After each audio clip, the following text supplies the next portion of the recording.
அனைவருக்கும் வணக்கம்.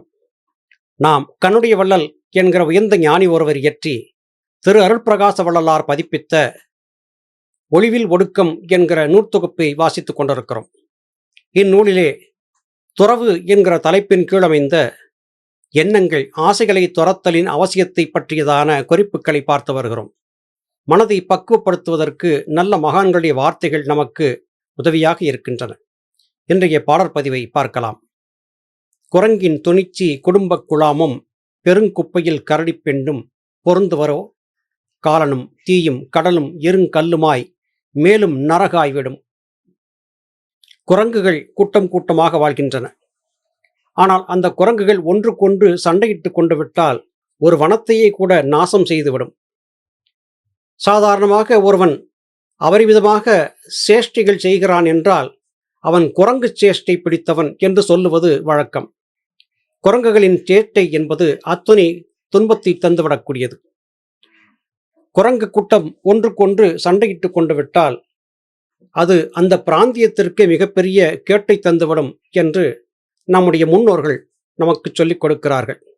அதுபோல குப்பைகளுக்குள்ளே உணவை தேடித் திரியக்கூடிய கரடி கூட்டம் அந்த குப்பையை கிளறி பெரும் நாசத்தை ஏற்படுத்திவிடும் என்றும் தன்னுடைய அனுபவத்தை இங்கே கண்ணுடைய வள்ளல் குறிப்பிடுகிறார். அதுபோல இந்த மானுட உலக வாழ்க்கையிலே குடும்பமாக வாழ்ந்திருக்கக்கூடிய நாம் அவ்வப்போது முந்தைய பிறவியின் நினைவு வந்ததைப் போல குரங்கு சேஷ்டைகள் பலவற்றை செய்து குடும்பத்திற்கும் தனக்கும் பொருந்தாத பற்பல விதமான துன்பங்களை உண்டாக்கி கொண்டு விடுகிறோம். மரணம் வரும் வரையிலும் இந்த எண்ணம், இந்த ஓட்டம் நீங்குவதில்லை. மனிதன் தன்னுடைய மனப்போக்கிலே தனக்கும் தன்னை சார்ந்தவருக்கும் இன்பத்தை தருவதாக கருதி பற்பல விதமான தவறான காரியங்களை செய்து மிகப்பெரிய கேட்டை இந்த பூமிக்கு ஏற்படுத்தி கொண்டே இருக்கிறான். நெருப்பும் கடலும் கல்லும் மண்ணும் இப்படியாக இந்த உலகம் சூழ்ந்திருக்கிறது. அதது தத்தமது நிலையிலே மிகாமல் இருக்கும் வரையிலும் யாதொரு தீம்பும் இல்லை. கடல் கரையை ஒட்டியே பயணித்துக் கொண்டிருந்தால் எந்த விதமான தீம்பும் இல்லை. கரையை கடந்து கடல் அலைகள் நிலத்திற்குள்ளே பாயும் போது அது ஆழி பேரலை என்கிற வகையிலே நிலப்பரப்பு முழுவதையும் நாசம் செய்து விடுகிறது.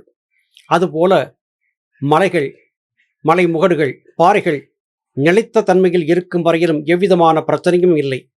மிகப்பெரிய மழை அல்லது சூறாவளி போன்ற காலங்களிலே மலை முகடுகளில் இருக்கக்கூடிய பாறைகள் திருமென உருண்டு புரண்டு பூமியிலே வந்து விழுந்து பெரிய சேதத்தை ஏற்படுத்தி விடுகின்றன. அதுபோல சமைப்பதற்கு பயன்படக்கூடிய தீ காட்டு தீயாக மாறிவிட்டால் காட்டையே எரித்து விடுகிறது. எந்த ஒன்றும் தத்தமது நிலையிலே இருந்து மிகாமல் இருக்க வேண்டியது அவசியமாகிறது. இந்த உண்மையை புரிந்திருக்க வேண்டும். இந்த உலக வாழ்க்கையிலே எல்லாவற்றுக்குமே ஒரு அளவு இருக்கிறது என்பதை புரிந்து பயணிக்க வேண்டும்.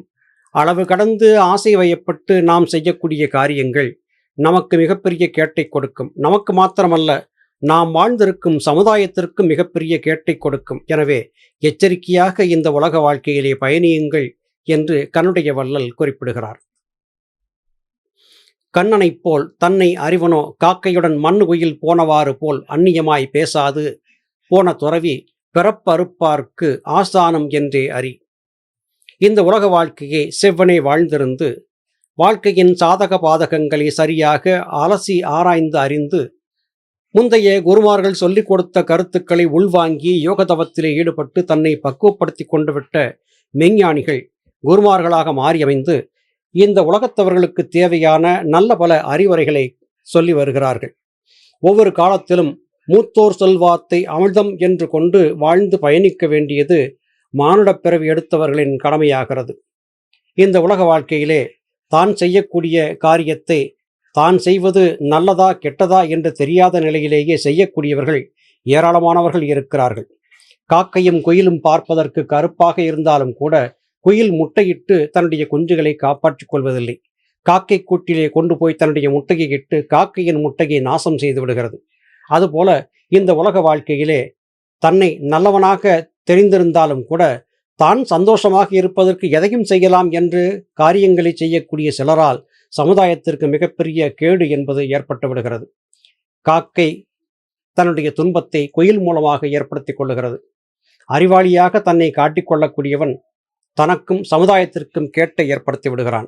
இதற்கு உதாரணத்தை இப்போது நாம் வாழ்ந்திருக்கும் வாழ்க்கையில் பார்த்து கொண்டே இருக்கிறோம். எவ்விதமான அடிப்படை அறிவும் தகுதியும் புரிதலும் இல்லாத ஒருவனிடத்திலே எப்போதாவது மிகப்பெரிய பொறுப்புகள் பதவிகள் சிக்கிவிட்டால் அது மிகப்பெரிய கேட்டைத்தான் இந்த சமுதாயத்திற்கு கொடுக்கும். இன்று நாம் அனுபவத்தில் இவற்றை பார்த்து வருகிறோம். தகுதியில்லாதவனிடத்திலே கொடுக்கப்பட்ட அதிகாரம் சமுதாயத்தை சீரழித்துக் கொண்டிருக்கிறது என்கிற கருத்துக்களை நாம் புரிந்தே பயணிக்கிறோம் என்பது குறிப்பிடத்தக்கது.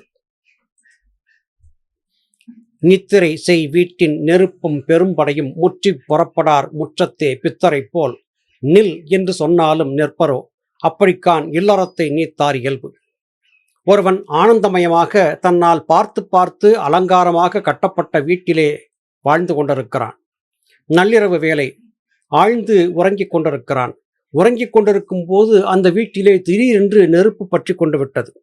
நெருப்பு பற்றி அம்மாத்திரத்திலே கையிலே கிடைத்த பொருட்களை எடுத்துக்கொண்டு உயிரை காப்பாற்றிக் கொண்டு அந்த வீட்டை விட்டு ஓடத்தான் முயற்சிப்பானே அல்லாது நெருப்பு எரிந்தாலும் பரவாயில்லை என்று எவனும் தன்னுடைய படுக்கையிலே இன்னும் கொஞ்ச நேரம் தூங்குகிறேன் என்று படுப்பதில்லை. உடனடியாக சடுதியிலே அந்த வீட்டை விட்டு வெளியேறி ஓட்டம் பிடித்து விடுகிறான். நெருப்பு பற்றி கொண்ட வீடு எத்தனை அலங்காரமாக கட்டப்பட்டதாக இருந்தாலும் அங்கே வாழ்வதற்கு யாரும் விரும்புவதில்லை. அங்கிருந்து தப்பித்து தன் உயிரை காப்பாற்றிக் கொள்ளவே நினைப்பார்கள். அதுபோல இந்த மானுட உடல் வாழ்க்கையிலே காமத்தீ, மோகத்தீ போன்ற பற்பல தீக்கள் பற்றி கொண்டிருக்கின்றன. இந்த தீயை எல்லாம் சுகமாக கருதி உடலிலே எரியும் நெருப்பை உதாசீனப்படுத்தி பயணிப்பதைப் போல இந்த உலக வாழ்க்கையிலே தவறான காரியங்களில் ஈடுபட்டு தனக்குத்தானே உருவாக்கி கொண்ட கொடுந்தீயையும் கூட ஆனந்தமாக கருதியவராது பயணித்தார்கள் என்றால் அவர்கள் முட்டாள்கள் என்று கனுடைய வள்ளல் குறிப்பிடுகிறார். எப்படி நெருப்பு பற்றிய வீட்டிலே இருந்து ஒருவன் வீட்டை துச்சமாக மதித்து தூக்கி எறிந்துவிட்டு ஓடிவிடுகிறானோ அதுபோல இந்த உலக வாழ்க்கை துன்பத்தை தருவதாகவும் பற்பல கேடுகளை தருவதாகவும் இருந்தால் யோசிக்காமல் தூக்கி எறிந்துவிட்டு உத்தம ஞானிமார்கள் துறவியாக சென்று விடுவார்கள். இங்கே இவர் சொல்லக்கூடிய கருத்து குடும்ப வாழ்க்கை வாழாதே துறவியாக சென்று விடு என்று ஒருவேளை சொல்லிக் கொடுக்கிறதோ என்று நீங்கள் கருதக்கூடும். கருத்து அப்படி அல்ல. நீங்கள் வாழ்ந்திருக்கக்கூடிய இந்த உலக வாழ்க்கையிலே எது சரி, எது தவறு, எது நல்லது, எது தீயது என்பதை புரிந்து தனக்கும் மற்றவர்க்கும் தீம்பில்லாத வகையிலே வாழ்க்கையை வாழ பழகுங்கள் என்று குறிப்பிடுகிறார். தவறு என்று தெரிந்தும் ஏதோ சில அற்ப ஆனந்தத்தை தருகிறது என்பதற்காக திரும்ப திரும்ப ஒரு தவறை செய்து கொண்டே இருக்காதீர்கள். அது மிகப்பெரிய கேட்டை தந்துவிடும் என்பதே இத்திருப்பாடலின் திரண்ட கருத்தாகிறது. அருமை சகோதர சகோதரிகளே, நாம் வாழ்ந்திருக்கக்கூடிய இந்த மானுட உடல் வாழ்க்கை என்பது நாம் ஆனந்தம் கொள்வதற்காக கொடுக்கப்பட்டது தான். அதிலே மாற்று கருத்து இல்லை. ஆனாலும் கூட நமக்கு ஏற்படக்கூடிய ஆனந்தம் மற்றவருக்கு துன்பத்தை தரக்கூடியதாக இருந்துவிடக்கூடாது. இதிலே கவனமாக இருங்கள் என்று கனுடைய வள்ளல் சொல்லுகிறார். நல்லது சகோதர சகோதரிகளே, மீண்டும் அடுத்த பதிவிலே உங்களை சந்திக்கிறேன். அதுவரையிலும் நன்றி, வணக்கம்.